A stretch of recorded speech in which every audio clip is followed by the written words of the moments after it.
this is definitely worth 2 sound spikes at least. Like, that's not even including the math of the sound spikes. I mean, like, that is literally probably about 2, if not 3 sound spikes in total area being covered by it.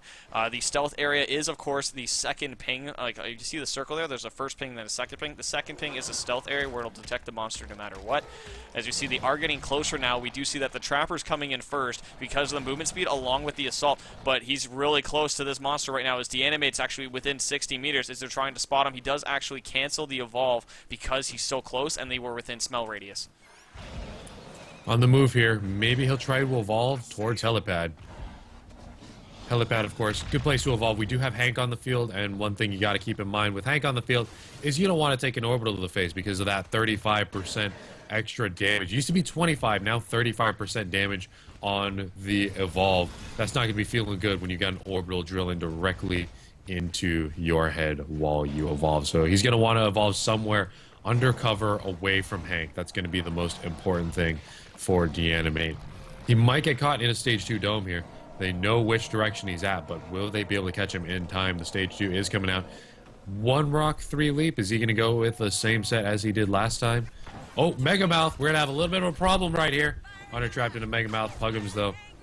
Yeah, and it is going to be a 1 rock, 3 leap going into stage 2. So he's ready to fight. However, he's going to choose to build up armor in the meantime instead of going in. They're going to throw down a sound spike so they know approximately where he is. He isn't stealthing. They're going to know what direction he is, but it's going to come down to Puggums at this point if he's able to get this dome. He's now at 60 meters going in for the dome right now. He has it ready to throw it. Wants this monster before he gets too much armor. 50 meters. So right now it is within radius, and it is just outside radius now.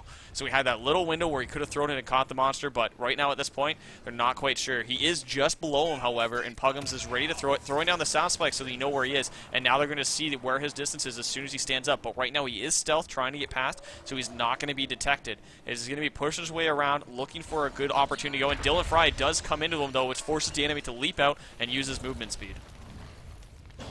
On the move here. Making some distance from the trapper. We actually could have got a dome right there, but Puggums didn't know that Deanimate was directly below him. And he's going to once again cut past the relay in an effort to get some more feed before getting domed. Although he has full armor and more than ready for a fight, does want to get a little bit more on that feed to get a little bit closer to stage 3 so he can hit it, get some more health back, and get his even stronger abilities. Going through the jungle right here. Good place to feed. Mammoth birds, reavers.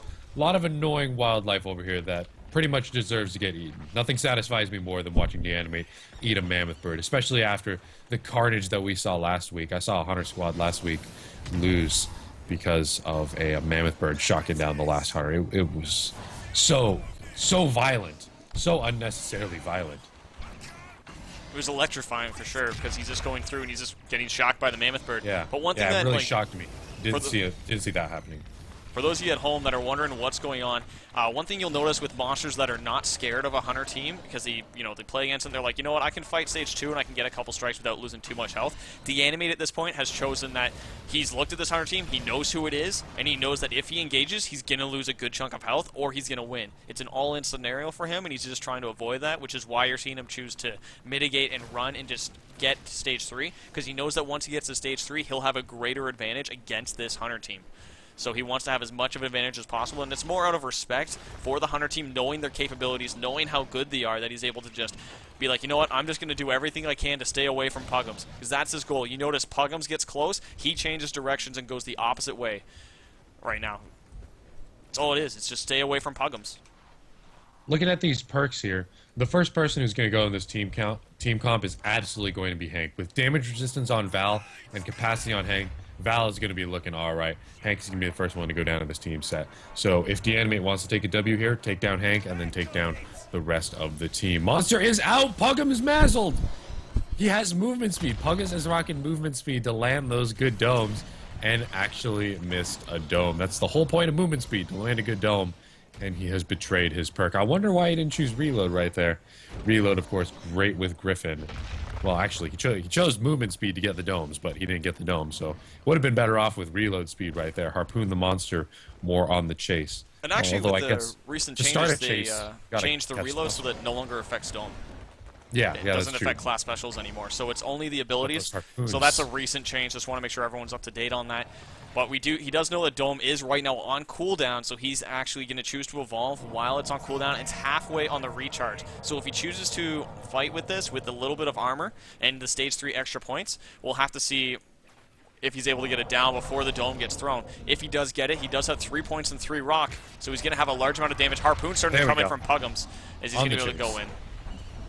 Of course, they didn't have any domes, so they couldn't chase the monster earlier, but now they're getting the monster right out of the evolve while the dome is on cooldown. Just came off of cooldown. Unfortunately, Puggums was unable to throw it. I'm curious to see, are they going to continue chasing, or are they going to decide to go back to the relay? It's made some good distance right here, but it looks like they're still going for it. The dome is ready. They don't want him to get full armor. They have no health damage right now whatsoever. So this Hunter team's really got to pick up the slack, because right now we have a slight monster advantage. Of course, it still could go either way. These Hunter squads are the best of the best here in TGL. Let's see if they can sustain themselves. Val and Hank in a stage 3 fight. Flames going out. It's time to fight. And the monster actually full armor. Hopefully this Hunter squad was prepared and cleared all hostile wildlife from the area. I'm not seeing a sloth anywhere. Hank taking a serious hit right there. Was that a rock directly to the face? That might not have felt too hot. Speaking of hot, flames coming out on both sides. Hyde and the Goliath. Rock going out. Rock does make a connection with Hank's shield right there. Glitchful's looking pretty low, though. He's going to have to pop a heal burst. And here comes the Orbital, deterring the monster away from Glitchful for just a moment. Pounce going in.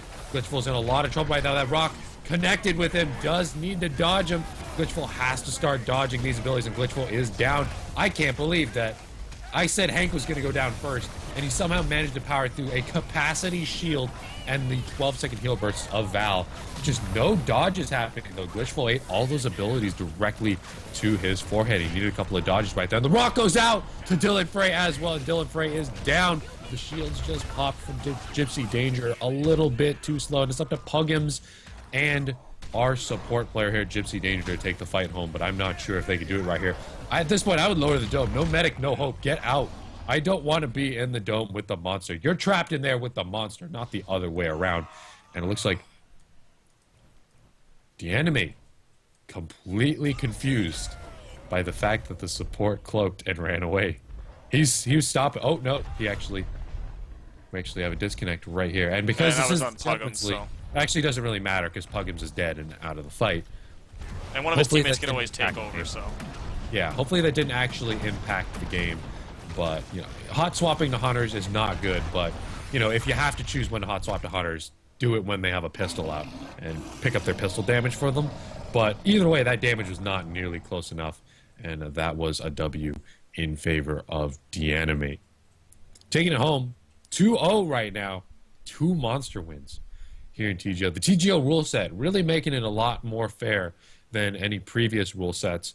And we're seeing a lot more monster wins nowadays. Monsters have been struggling since, I would say, the Chappie Challenge. Since the update right after the Chappie Challenge, one of the first Evolved tournaments. If you guys remember, we saw all monster wins back there. And then right after that update, we haven't seen a majority of monster wins since then in ESL ever. I wish Tonic still did the ESL numbers, but safe to say that we're generally seeing Hunter wins in ESL. And here in TGL, we're really shaking it up, making it a lot more fair. And we're seeing some monster wins today. It's actually like 70-80% in in the Sunday Cups. It's like 70-80% Hunter wins, somewhere around there. Yeah. And it's something like that. And then you watch TGL, where it's literally close to 50-50, if not 60-40 in favor of monsters. Yeah, it's a bit more even. And we're going to have to take a moment in the next match, ladies and gentlemen, trying to get the teams back in here. But we are going to swap sides. That is 2-0 in favor of JSMS. They only need 3 to win. And we're going to put the Dildozers Monster back on the board versus the JSMS Hunter Squad. The Dildozers Hunter Squad, unfortunately, just not looking too hot today. Let's see if their monster play can be a little bit better. I know Dylan Frey rocked that Goliath earlier today, like you guys saw. What's he going to pull out this time? Is he going to pull out Bob? Is he going to pull out Goliath? We've seen all Goliath all day. I don't know. We've seen a lot of Goliath today. We might see something different because we might start seeing Goliath bans with how everything's going. Yeah, but then there's always Meteor Goliath. True, or Kraken. Kraken could come out today. He could be released. And that's the impact that these adaptations have on the picks and bans. How they're done in any league is that Rogue Val, they're way too different to give you 2 bans per hunter. So with Goliath and Meteor Goliath, because they're a little bit more similar, are they going to allow 2 monster bans per ban? Let's say you can ban Goliath and Meteor Goliath at the same time. Because with Val and Rogue Val, I'd say they're too different to ban both of them at once. But you have a smaller pool of monsters, so banning 2 monsters is going to be huge. It might also be the option that, you know, when you ban a specific hunter or monster, you ban all variants of that unit. Which means that if, you know, you ban Goliath, then you ban both Meteor Goliath and Goliath at the same time. Yeah, but there's only 5 monsters, or 6. Well, 6, yeah, 6 if you include the variants. But it's something, I don't know, no, that is right. There's a smaller pool of monsters, so banning multiple monsters would hurt them quite a bit. And I would say banning multiple hunters, Rogue Val and Val are way too different. Markov and Blitz Markov are pretty similar, I would say. But Rogue Val and Standard Val are completely different. With Val's passive healing on Rogue Val and her super fast heal burst on normal Val, they're just way too different to give 2 bans. So that's up for discussion. That's something that they'll work in and they are going to be going through. They still have the next round, which will be when Rogue Val and which will be when Rogue Val's allowed in. If Gorgon, if they decide to let Gorgon in as well, then that's when they'll be added to the pool of acceptable monsters and hunters. So they'll be added in if they, you know, if they're considered balanced and fair by the competitive community. So once that's done, they'll have those changes.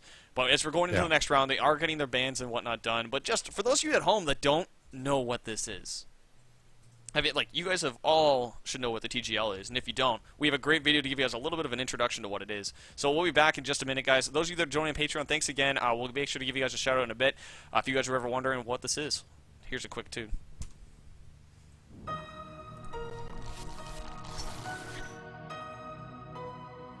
Ladies and gentlemen, Mazel does not connect with the dome. Source is on the outside right now. Lightning coming in hot. Kyra down. Kyra dies, they all die. Kaiser Tim has got some of the best Cabot gameplay I've ever seen. Let's see what he can do. Cloak Dome, very popular here with the DTR hunters. Whoa, I did not see that. Hank, last man alive. He's got a cloak to pick someone up. Going in for the aftershock. Some massive. And the dome is live. Ooh, did he dodge that though? He just barely got out of that dome. Oh, got blocked by a little bit of the geometry right there. Rock going in. At this level of pro play, that is something you want the assaults to do. That advantage he had is now gone. I am the best. I am the best. I am the best. Ooh, the aftershock coming in. Amybot barely dodges that one. Vode is cloaked, but the Kraken does see some of his jetpacks. And the medic is under the tentacles of the Kraken. Oh, and the dome dodge is huge. And can he get the support down here? Excellent play right there.